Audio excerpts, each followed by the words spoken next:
Greetings everyone, this is Tiny at I Love Iodine. This afternoon, beginning of September, I am out here at this little park, checking out the ducks, seeing how they're doing. Instead of doing a specific plant, I'm just going to cover a few plants. We have elderberries, we know we can eat those. If you haven't, check out the video I posted previously on that.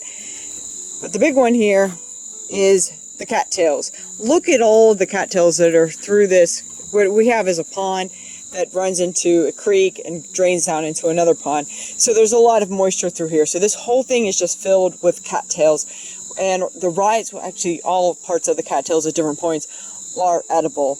But at this time, if in a necessary situation, the rhizomes would be what we want. Of course, because of the drainage from the pond and there's ducks in there, that leads to parasites and all that other stuff.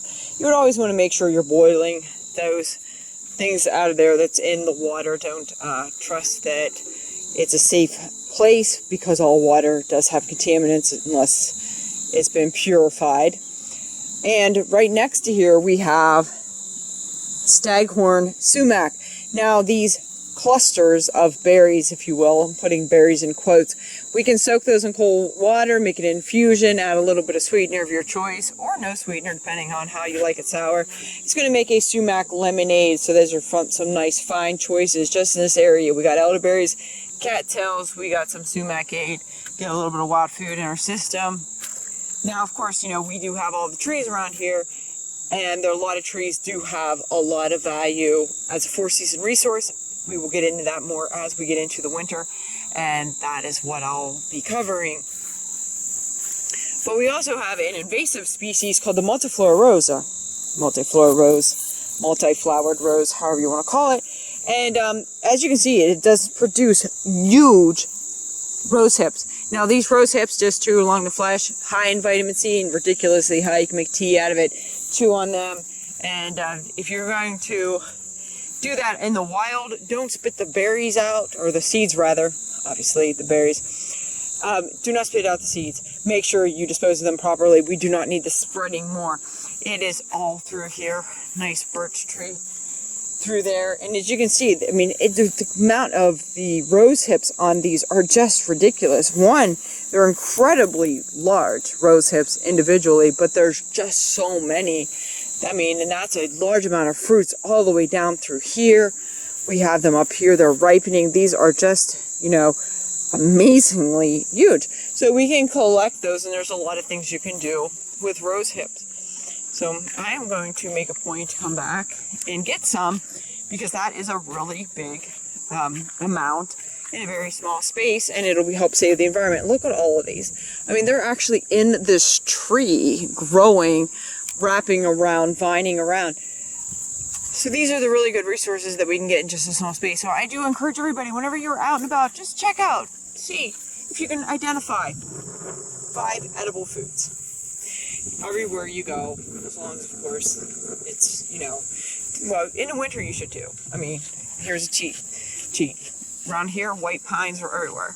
There's your edible wild food. If you have nuts growing on the ground, you have acorns, you have hickory nuts, you have black walnuts, you have some foods all year round in the winter. I mean, it's just depending on, there's always food. Just having to figure out what it is, when it is, and how to prepare it. There we have oxeye daisy.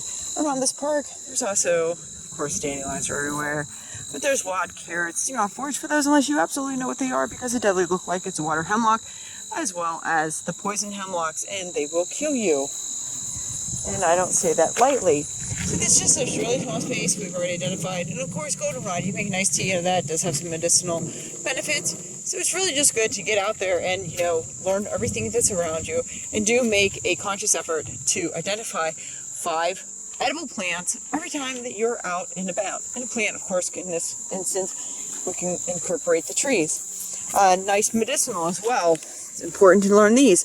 This is yarrow, and this is one of the best things for stopping bleeding. So if you're into wilderness first aid or things like that, yeah, it's nice to have, you know, a tourniquet. I mean, it's definitely nice to have a tourniquet, and, you know, some stop bleeding compounds and bandages. But what if you really don't have any? This actually has antibacterial action, and it does stop bleeding. So this is a really good thing to pack a wound for if you don't have anything else.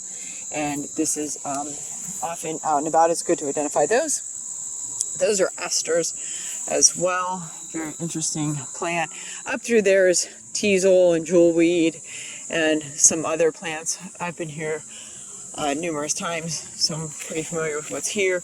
There's self-heal. Of course, we have a nice red clover. But I do really encourage you to get out there and at least be able to identify 5 plants at any given time of year. And then you will be able to build on that, and you will have a pretty good amount of plants that you're aware of and knowledgeable about. Now what we're going to do for this next portion, we'll just go back and look at my yard to see how things have changed. There, I do encourage certain things to grow, so I'm a little more control over that than being somewhere else, and just see how things change. Around here, too, in this area, since I do come here, there's a pineapple weed. You can make a tea out of that. That's up around the bend. It unfortunately grows where people walk, so it's really kind of a tragic thing. It likes to grow in gravel. Go figure, right? And there's white clover here as well as some black medic, and let's see, there's some different type of autumn olive is another invasive that's up around the bend, so there's a lot of those. Anyway, I just to encourage you to get out there and learn the land in which you're living. One day, maybe never, but probably, we're going to actually need to be a little more self-sufficient, probably by force, not choice.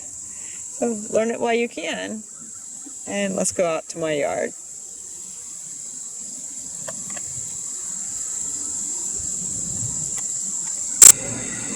Now we're out here in my backyard. Definitely have a lot of ground ivy on the ground. What we have here is a really large amount of dandelion greens through here as well. Totally edible. We have goldenrod, more dandelion greens. Just think about the root that's underneath that. It's quite a sizable amount. Through here we have some first year carrot, more dandelion with violet leaves. This is grass that needs to go. Try to get rid of all that. We have yellow wood sorrel. I did a video on that. We have evening primrose, edible. We have broadleaf docks, edible. Have mullein. We have aster, or fleabane's what they're. Sorry about that. Got asters on the mind. Got a giant horseweed. Really good for bushcraft purposes. Got a beggar's tick back there. More big old carrots. Little lamb's quarters growing through here. We have some mustard growing there. Let's see, more lamb's quarter. We have a type of goose food back here. I don't know what that is or where it came from. I have burdock growing here to come out here and spend a little bit of time. More goldenrods, more dandelions, yellowwood sorrel. We got our violets. More of that crazy goosefoot, which is pretty cool. Definitely want to check that out more. We have a, probably a butternut. Yeah, it's a butternut. I'm going to transplant this and try to save it. Have a whole bunch grown in the yard that'll be moved around. Hopefully save some of them. This is also another butternut. It seems that clearly the squirrels have moved the butternuts last year when they fell. I should have planted them myself so they wouldn't end up here, but I did a terrible job.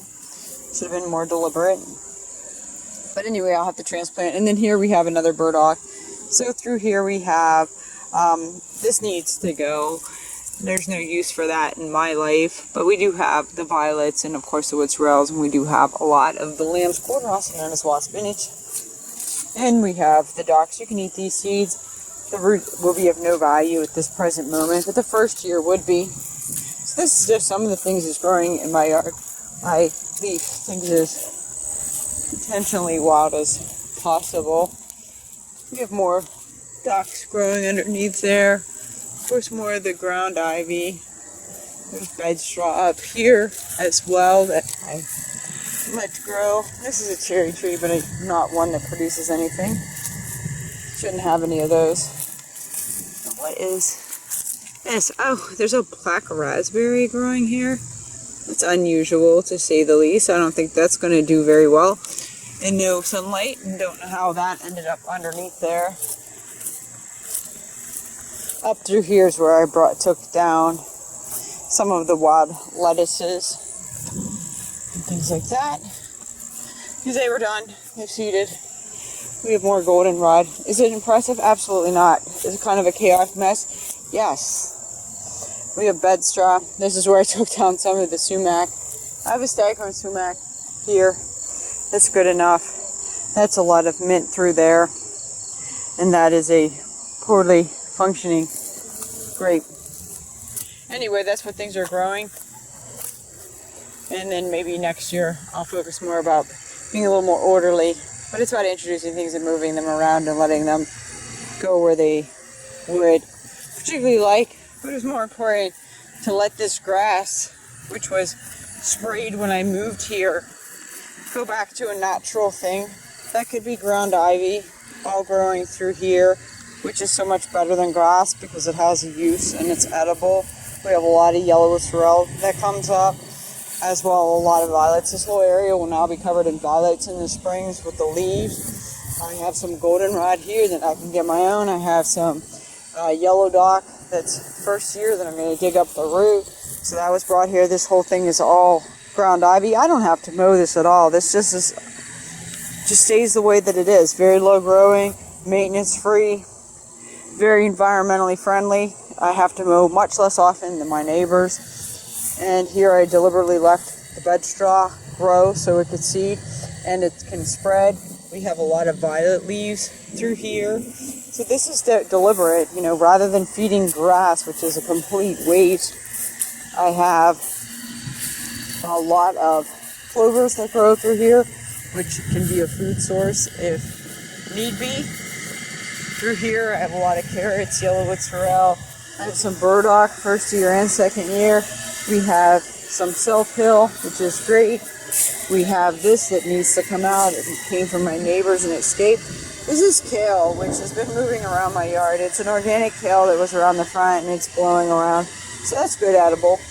We have that curly dock there, which is nice. We have some seriously nice seeds of the amaranth that I could collect if I were so inclined and needed it. I don't need it, so I'll let it just reseed.